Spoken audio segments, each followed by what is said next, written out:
Hey guys, it's me again. I've been working on my garden the past week or so. Got it tilled up and got some trellises put up.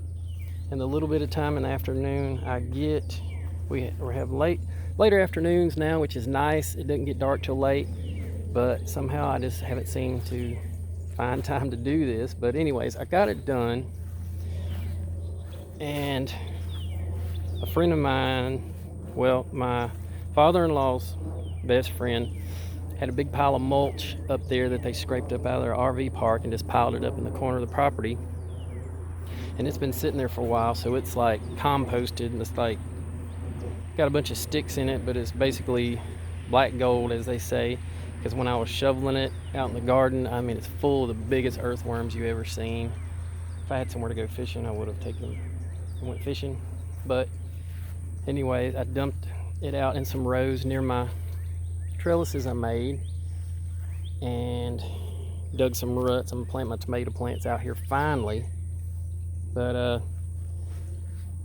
got my trellises up, pretty awesome.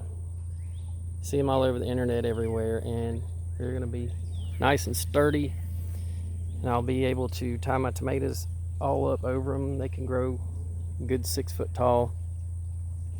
And right here, I always have a problem with the wind blowing across here because there's a big sod field right over that way, and the wind just cuts across here because the lumber company has come back behind me and cut this forest down over to the east of my house, and it's pretty much a wind tunnel across here at certain times when it rains.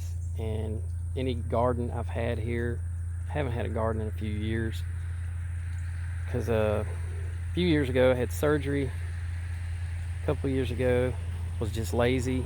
Anyways, for whatever reason, doing a garden this year, a lot of pressure because I'm kind of video documenting it and I want it to be successful, so I'm taking a bunch of measures to make it a good one, easy to take care of. And I got some compost dumped out on the rows. You can see it's kind of full of sticks and junk, but it's broken down a lot. Man, there's worms all in it. It's going to be great, I think. So we're all set up to do this. I'm going to plant some tomatoes.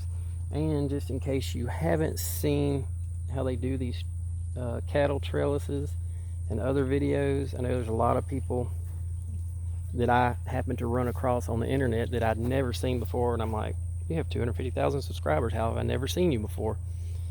But anyways, in case I happen to be one of those that you've run across, here's what my cattle panels, trellises for my tomatoes look like.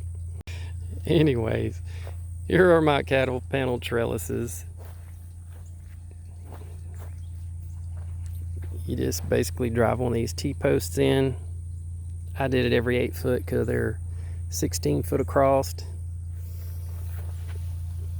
And I did them up off the ground a little bit just so they wouldn't be touching the ground, and it getting me a little bit of height as they grow.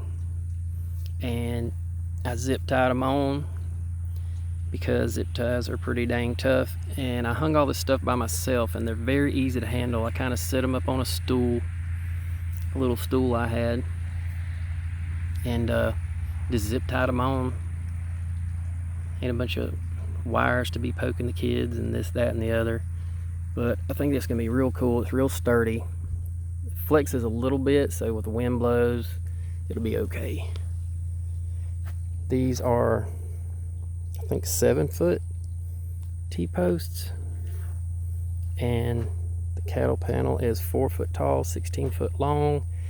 I'm gonna put my plants 2 foot apart, which may not be the best, maybe too close, but that's what I'm gonna do because I have 8 different varieties I want to plant, and I want to get as many on here as I can.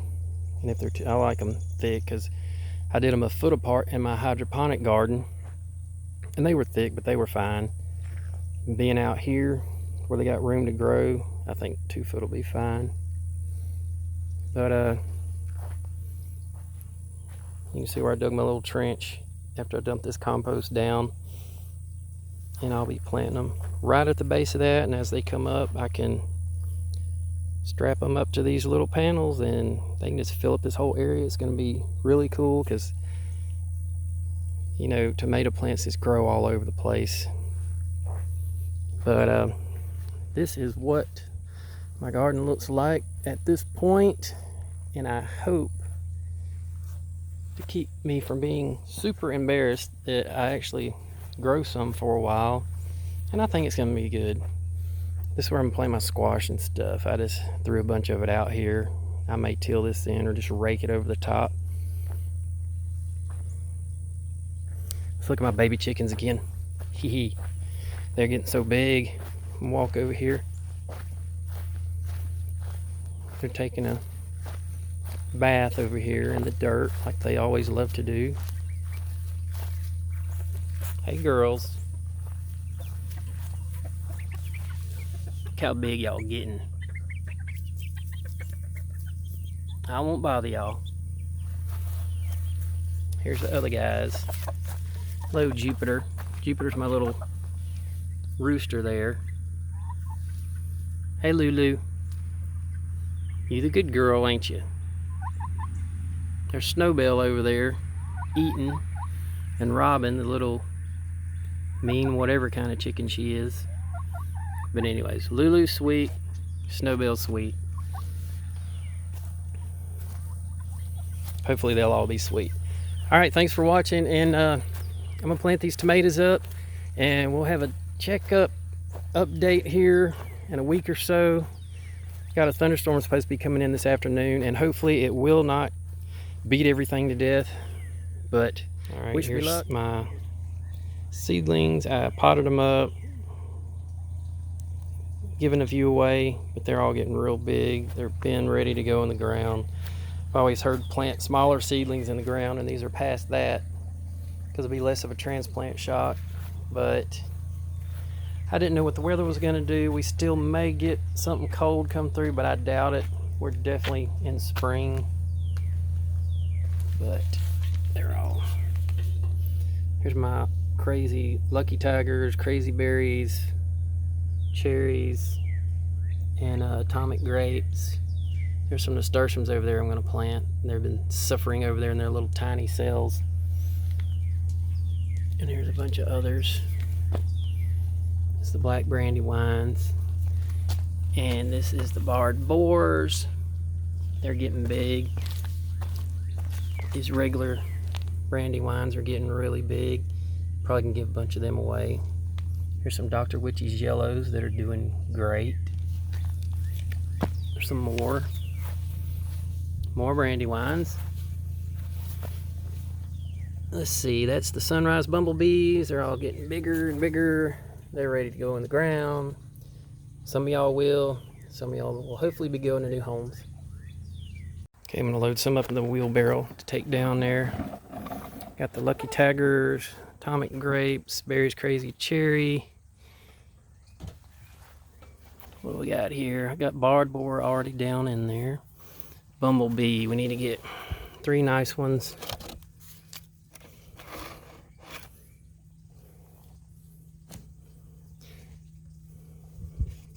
This one looks good.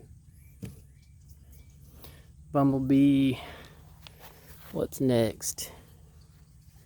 Black beauties. We'll come back so I don't get them mixed up.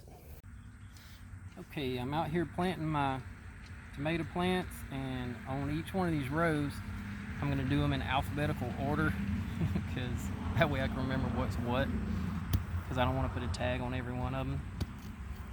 And I'm not doing anything crazy when I plant them. Like I said, I put this compost on them, and I'm not going to bury a fish in the hole. I'm not going to put an eggshell in the hole. I'm not going to spray them with milk, all this stuff you hear. I don't know. I'm just not going to do it. But what I am going to do is put some of this Espoma plant in it, because I've had great luck with my flowers. Anything I plant up there, shrubs, flowers, just everything does real good with this brand. And I use the plant tone and holly tone with azaleas and different things. But I'm going to put, it says 1 cup per plant, so I'm just going to do a handful because I ain't got a whole lot of it. And that's all I'm going to do. I'm going to put that in there, and then I'm going to water them down, see how they do, and I'll bury them 2/3 way up the plant so they can get a good root system, you know, all the standard stuff. And what I'm gonna do, another thing different I'm gonna do is I'm gonna plant one of each down the rows on all 3 rows, because I'm trying to divide it up. I got 8 varieties, and I figured up 2 foot on these is only gonna give me 8 plants. And in case this row does bad, I want to see if this row does okay. Real nervous about this year, because every time I've planted tomatoes before, they get up to a point of growing, they set their fruit, and when it gets about the size of a tennis ball, the plant dies. So we'll see what happens this year, and I'm going to get started. So here we go. Dig this hole out pretty close right under this cattle panel, so when it grows up, I'll be able to tie it right to it when it gets tall enough. Dig it pretty deep, and I have this compost mixed in here. So now I'm going to grab a decent sized handful of this, put it in here, mix it around a little bit, and this is the barred boar. Look at that, nice little roots going around. It's not root bound, but I'm gonna pluck this off. Maybe I shouldn't, but we're putting her down in here just like that, and cover it up.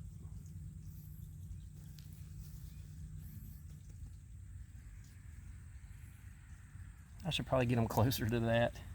I don't know what this cough is. It's allergies. Don't have a certain virus going around, but might leave them like this. It'll grow up like this, and let's move it. Come here. I know everybody's had to move it at one time, so there. Bury it up. Pack it down a hair, and I'm gonna go down this row, plant one of every kind, and do that on the next row. It's pretty much all there is to plant a tomato. You want to pull off the bottom little leaves if there's any.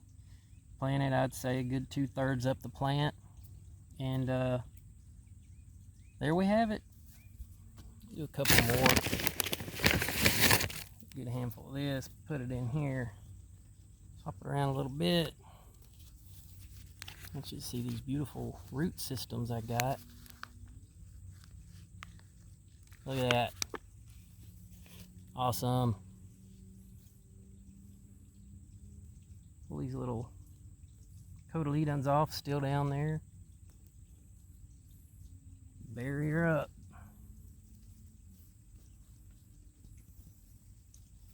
Alright, that is a Berry's Crazy Cherry.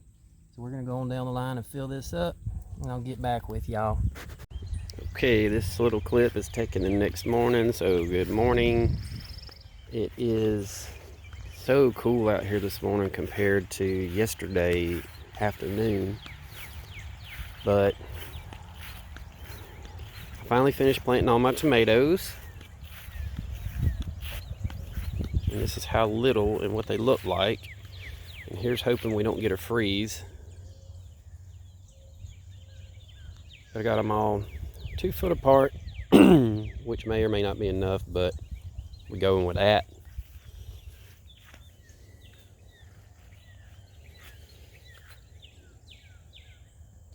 Got 8 in each row. And like I think I said earlier in the video, I have to watch it again. I got 1 of each down the line in case. See, I've been told like your ground can hold nematodes or certain bacteria, so maybe this part will live if these don't, and I'll get some tomatoes out of some of these.